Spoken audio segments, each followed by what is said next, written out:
Magandang gabi sa inyong lahat. Good evening. C W A T. C W A T. That is what we do in a wedding like this. That's what we did today. First, the C, and I like to do my bit on the CWAT. First, the C. C is for congratulations. First, I'd like to congratulate Fernando Fernando, my son, for choosing Mia. Good choice. Excellent choice. She is all the M's that everybody's talking about. She is mabait,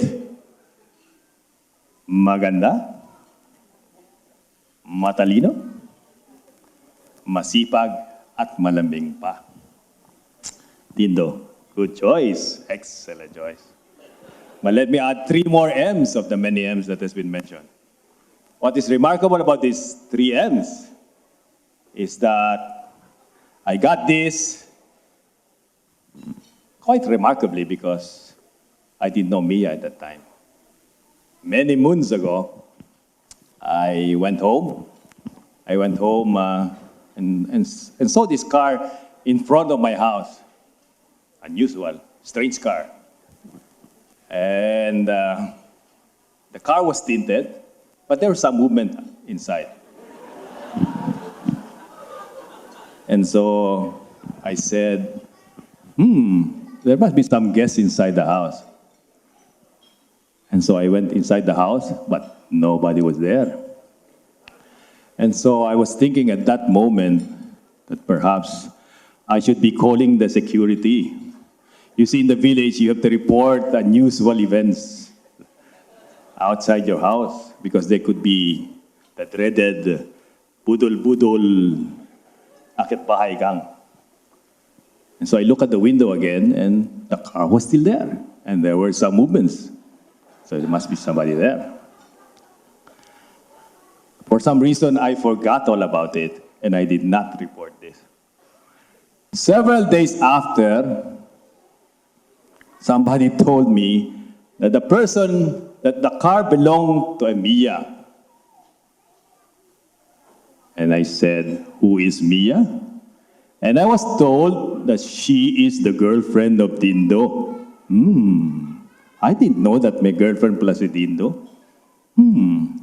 So I asked again, why is he there outside the house when Dindo is not in the house? And I was told that the reason she was inside the car was she was doing her internet thing. Perhaps YM, Googling. Oh, may mga Microsoft pala dito. At that time, there was still no Bing. Sorry about that, Mr. Microsoft. Well, no Bing at that time, so I thought she was still Googling and doing her internet thing. Actually, in reality, sa totoo lang, she was stealing my internet connection because it's free of charge. And that's when I got the 3M. First M, Dindo. She is maparaan. Yamang ka dyan. The second M, Dindo. Matipid. Kaya yaman yan. And Dindo, third M, she's very makunat, totoo lang. Kaya yaman ka talaga dyan. So, Dindo, good choice, excellent choice. Now, let me congratulate Mia. And this one, you have to help me.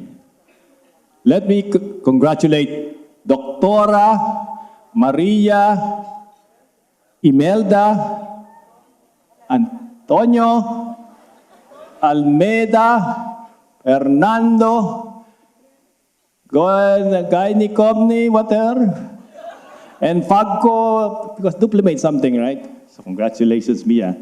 Good choice. Excellent choice with Dindo. Dindo is all the M's that everybody is talking about. He is mabait. He is matalino, sabi nga ni Aling Lati. He is masipag. And he is And he is magandang lalaki. Mia, good choice. Excellent choice. Actually, you should not be surprised about the 3 M's. Matalino, masipag, at magandang lalaki. Kasi hereditary yan. So you should not be surprised about that. Right? So anyway, congratulations, Dindo and Mia. Now let me go to the next. W, wishes. I'm sure you receive a lot of wishes, Dindo and Mia.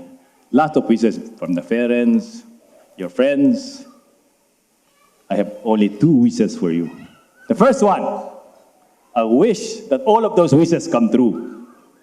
The second one, I hope 20% of those wishes becomes money in the fist.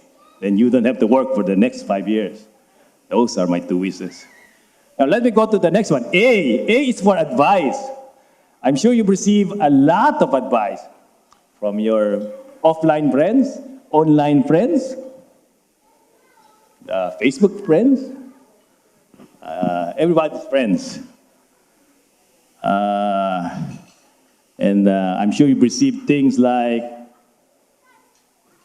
you always listen to each other, you always communicate, hold hands. When you have differences, be sure to patch it up before you sleep, things like that. Listen to them, Dindo and Mia. They are critical and important. I have one advice, just one advice. I'd like you to remember the sinusoidal curve. Remember the sinusoidal curve. The sinusoidal curve, Dindo and Mia, is a curve that starts from the bottom, goes up, and then peaks somewhere in time. Starts from the bottom, goes up, and peaks somewhere in time. Many moons ago, Aling Mia and Mang Dindo, many moons ago, I've come across a study made by noted educators and researchers. The goal of this study is to find the key to happiness. In order to do that, they look all over the world for look at different cultures in first, second, and third world countries. They look at different people, rich people who are trying to be poor, poor people who are trying to be rich, young people, very old people, with one objective in mind. Look for the key to happiness. The result is good and bad news. The bad news, Dindo and Mia, is that there is no key to happiness. They found no key to happiness. The good news, they found the sinusoidal curve. They said a lot of things in life can be fitted in a sinusoidal curve. Indeed, life itself is a sinusoidal curve. When you are born, you are small, you are a child, you go teenager, you become adult, and then you fade away. That's sinusoidal curve. Career is also like that.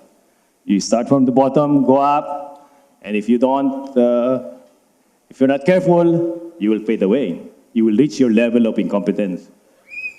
Businesses are like that, Dindo and Mia. You start from the bottom, you start up, and somewhere in time, if you don't reinvent your business, it will fade away. And you don't have to go very far on this. Look at Dindo, ladies and gentlemen. When he was born, he's got no hair.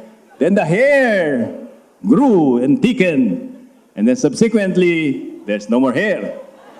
Sinusoidal curve. And today, Dindo and Mia, today you are creating one curve. Not individual curve for Dindo, one individual curve for Mia. You will be creating one curve for Dindo and Mia. And you will start from the bottom. Today will be happy days. You will remember this moment. You will go and deepen your love. When you have a child, lalong mapapamahal si Dindo at si Mia. And then somewhere in time, marami ng anak, may trabaho pa, may family pa, may doktor pa. Then the pressure starts. Dindo and Mia, at that point in time, my advice, create a new curve. Then when the first curve is going up and about to go down, make another curve. Then the second curve is going down, make another curve. And it could be as simple as traveling together. It was simple as bungee jumping. It could be as simple as joining Father Albaida's group there of Couples for Christ or Buklod. It could be that simple. But the point is, remember the sinusoidal curve. Be aware of that. And make sure that you create another curve after curve. I will tell you, that may or may not result to happiness, but it certainly will be a key to a fruitful and exciting life. And that is my advice. Now for the T. T is for thank you. I'd like to thank all of you for coming here. Your presence really makes a difference.